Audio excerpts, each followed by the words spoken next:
Oke, Assalamualaikum warahmatullahi wabarakatuh. Nama saya Muhammad Irfan Hakim dengan NIM 2010 1140 1400 dari kelas 07 TPLE 008. Di sini saya ingin mempresentasikan proposal bisnis dari bisnis yang saya buat, yaitu bisnis kaos polos. Dan untuk latar belakangnya di sini kita mempertimbangkan kebutuhan fashion yang dinamis dan potensi yang pasar yang luas, peluang bisnis yang menjanjikan, karena bisnis kaos itu menawarkan peluang pertumbuhan yang sangat amat menarik. Dengan strategi yang tepat, inovasi, dan fokus pada kualitas pelayanan, bisnis kaos polos dapat meraih kesuksesan dalam persaingan pasar. Kita lanjut. Dan untuk profil perusahaan, jadi nama perusahaan kita itu CV Kaos Jaya Abadi dan beralamat di Jalan Lengkong Wetan, Tangerang Selatan, itu ada di bagian Banten. Dan untuk visi dan misi kami, kita akan menjadikan kaos polos terkemuka di Indonesia, bahkan bisa saja kita menjadikan kaos terkemuka di bagian di luar negeri yang menyediakan produk berkualitas tinggi, desain menarik, dan juga pelayanan yang prima. Dan untuk misi kita, menyediakan kaos polos yang berkualitas tinggi dengan bahan yang nyaman, aman untuk dikenakan. Untuk yang poin kedua, menawarkan desain yang menarik, relevan, dan minat konsumen. Jadi kita akan membuat desain-desain dari kaos-kaos yang kita sediakan itu dengan minat-minat konsumen. Kita bakal meriset juga. Dan untuk yang ketiga, memberikan pelayanan prima kepada pelanggan, mulai dari pemesanan hingga pengiriman. Nah, kita lanjut. Untuk tujuannya, di sini yang pertama, kita itu akan menyumbangkan persentase keuntungan untuk program sosial. Jadi kontribusi positif kepada masyarakat. Jadi contohnya, kita akan membantu acara-acara, event-event, ataupun kayak program-program dari para warga yang ada, ataupun bisa juga kita membantu untuk contoh seperti ada yang terkena musibah seperti korban kebakaran, korban bencana alam, itu bisa saja kita untuk membantu itu. Dan itu tujuan kita. Dan untuk yang kedua, menggunakan bahan produksi yang ramah lingkungan.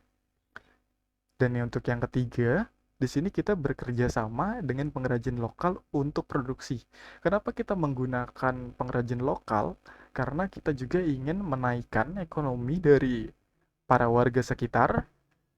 Kita juga ingin membuat para warga sekitar itu merasa nyaman dengan adanya bisnis kita di sana, dan juga mereka juga bisa menikmati dan juga mendapatkan sebuah keuntungan dari bisnis kita. Nah, dan untuk yang keempat, kita akan mengsponsori acara komunitas ataupun olahraga. Nah, jadi untuk mengsponsorinya itu contohnya seperti ada acara 17 tahun, 17-an, ada acara-acara seperti kayak event-event yang ada anak apa event-event dari kampung ataupun event dari kota.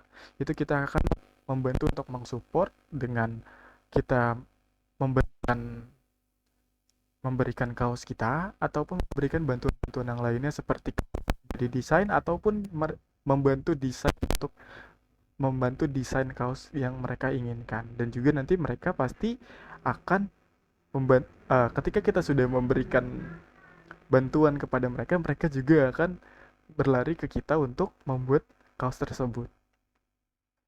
Dan untuk analisis pasarnya, jadi pasar kaos di Indonesia itu untuk sekarang didominasi dengan pelaku usaha-usaha kecil sampai dengan menengah. Karena hal ini disebabkan untuk pembuatan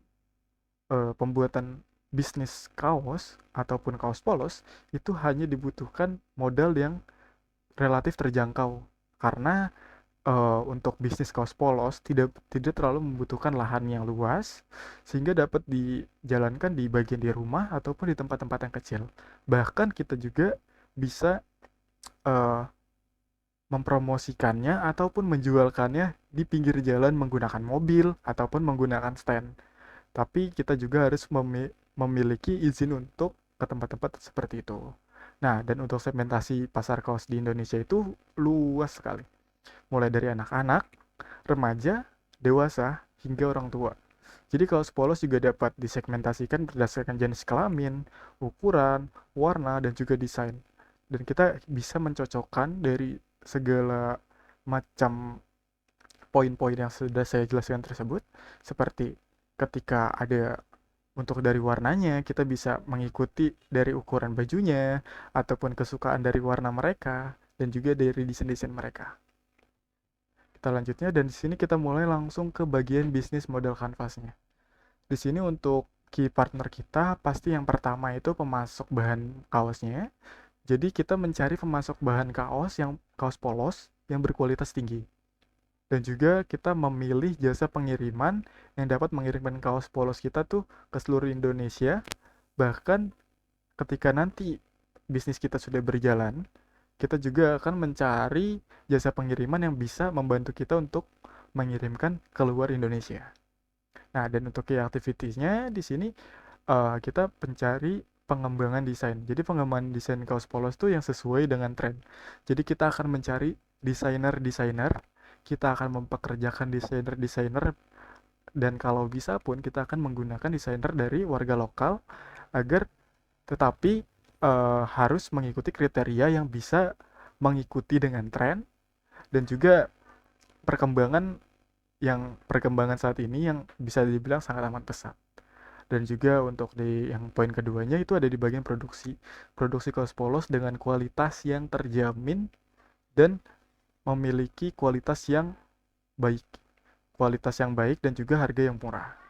Dan juga untuk pemasaran kaos polos itu kita bisa menggunakan berbagai macam saluran. Nah, kita langsung pindah ke bagian value proposition. Nah, untuk di bagian kualitasnya, kualitas kaos polos kita yang terbuat dari bahan baku tuh berkualitas tinggi dan jahitan yang rapi. Dan untuk harganya, kaos polos yang ditawarkan dengan harga yang terjangkau. Dan untuk desain, kaos polos yang tersedia dalam berbagai desain yang menarik dan kekinian. Jadi, kita akan membuat kaos polos itu tidak hanya seperti biasa saja dan tidak akan membuat ketinggalan zaman, karena kita menggunakan desainer-desainer yang mengikuti tren yang sudah ada, tren yang tetap berkembang dan melaju pesat. Dan untuk customer relationship-nya, jadi kita itu untuk membangun hubungan dengan pelanggan melalui layanan purna jual dan program loyalitas. Jadi seperti kita di sini ingin mencari uh, para para orang yang bisa membantu kita untuk uh, membuat relationship sama customer itu, agar customer kita bisa menawarkan pakaian-pakaian yang kita jual, barang yang kita jual itu kepada orang-orang sekitarnya. Dan untuk customer segmentnya, jadi target pelanggan kita itu yang pertama yang pasti masyarakat umum, yang terutama itu bagian remaja dan dewasa. Dan untuk segmentasinya berdasarkan demografi, lokasi, minat, ataupun perilaku dari warga-warga setempat. Dan untuk key resource-nya, di sini bahan baku dari kaos polos itu seperti katun, polister, vinci, ataupun peralatan. Dan untuk produk mesin dan peralatan produksinya, kita menggunakan mesin jahit, mesin sablon, dan juga peralatan-peralatan lainnya seperti gunting, benang, dan juga hal-hal yang lainnya. Dan kita juga untuk resource-nya itu kita pasti menggunakan sumber daya tenaga kerja yang terampil dan untuk memproduksi kaos-kaos kita. Dan kita juga pasti akan mengusahakan agar tenaga kerja itu menggunakan dari warga-warga setempat, agar eh, mereka bisa menikmati dari bahan buatan mereka sendiri, dan juga mereka bisa mendapatkan tunjangan ekonomi dari bisnis kita. Dan untuk channelnya, kita bisa menggunakan banyak sekali tempat untuk media promosi. Seperti untuk di online, kita bisa menggunakan website, menggunakan media sosial seperti Instagram, Facebook, Twitter, TikTok, ataupun yang lainnya. Dan untuk di bagian di offline, kita pasti menggunakan toko fisik, dan juga kita akan membantu ke event-event tertentu, seperti ada acara-acara event yang bisa dibilang ada di tempat sekitar kita. Kita akan membuka stand di sana itu untuk sekalian media promosi untuk kita. Nah, kita berpindah ke bagian cost structure. Nah, dan biaya yang paling terbesar dalam untuk yang kenapa saya bisa ditaruh di poin pertama di sini untuk di bahan bakunya, karena di situ bahan baku itu merupakan biaya terbesar dalam bisnis kaos polos. Nah, dan untuk yang poin yang kedua, itu ada tenaga kerja.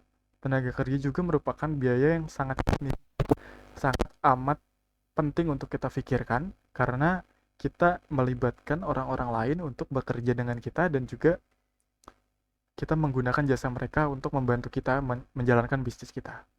Dan untuk yang poin ketiga, biaya produksi lainnya seperti biaya listrik, biaya sewa tempat, dan biaya-biaya lainnya seperti contoh untuk registrasi tempat di event-event ataupun biaya tempat untuk pembayaran stand seperti itu. Dan untuk revenue statement-nya, kita akan berfokus untuk di utama akan menjualkan kaos-kaos polos yang berkualitas dan juga tetap kekinian. Dan mungkin cukup segitu saja presentasi dari saya, Muhammad Irfan Hakim. Sekian dan terima kasih.